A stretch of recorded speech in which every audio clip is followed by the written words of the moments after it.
I managed to have some time today to try and get this one done quick, so here go. The 12 Chairs has always been one of my favorite stories. There's a lot going on and there's a lot of character. Fair warning, there will be spoilers because I'm not good at keeping that stuff out.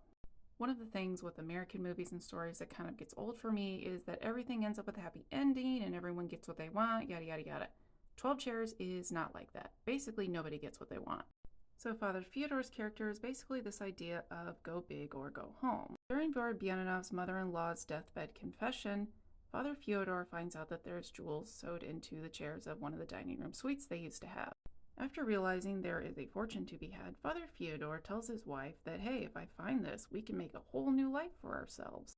In Russia, one of the major religions is East Orthodox or Russian Orthodox. I'm a little confused on terminology and time periods, but basically Orthodox. It's certainly not the only religion there at the time. If you watch Fiddler on the Roof, there's also Jewish and Catholic. One of the big things connected with East Orthodoxy is the iconography. When I was in Russia, 2008-2009, I was told that icons cannot leave the country, so don't know if that's still true. Around the time of the story in 12 Chairs, East Orthodox priests did not shave, so when Father Fyodor decides to cut off his beard, that basically means he's no longer going to be a priest. And again, for consistency, still using stills from the 1971 Russian version of 12 Chairs. By cutting his hair to leave the church, it's also showing how greedy he was, because if you look at his house, he was living pretty decent for that time period considering everybody else.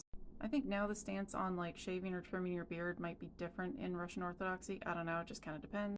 Obviously, they weren't struggling, but as they go through the movie, there are fewer and fewer things in their home. That's because the father is sending telegraphs back to his wife saying, hey, could you send me more money?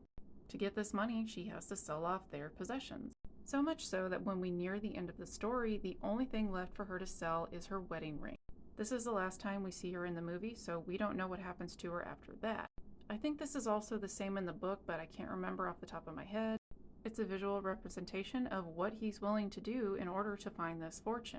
One of the other things pointed out in the book is that the church is also not technically supposed to be aligned with any particular party because communism is supposed to be for atheists, further pointing out Fyodor's greed. While Ostap and Vorobyanov have the information for the actual set of chairs, Father Fyodor was given a set that now goes to Engineer Bruns.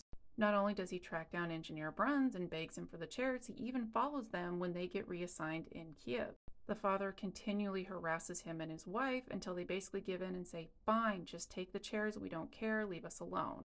Upon finally getting these chairs, he takes them down to the beach. As he has the chairs all on the beach, ready to start breaking them apart, the ocean behind him is very violent and loud. As he takes a hatchet to the chair with the mean-sounding ocean behind him, the music playing shows how his desperation starts to sink in as he goes through each chair and slowly, one by one, is not finding the jewel.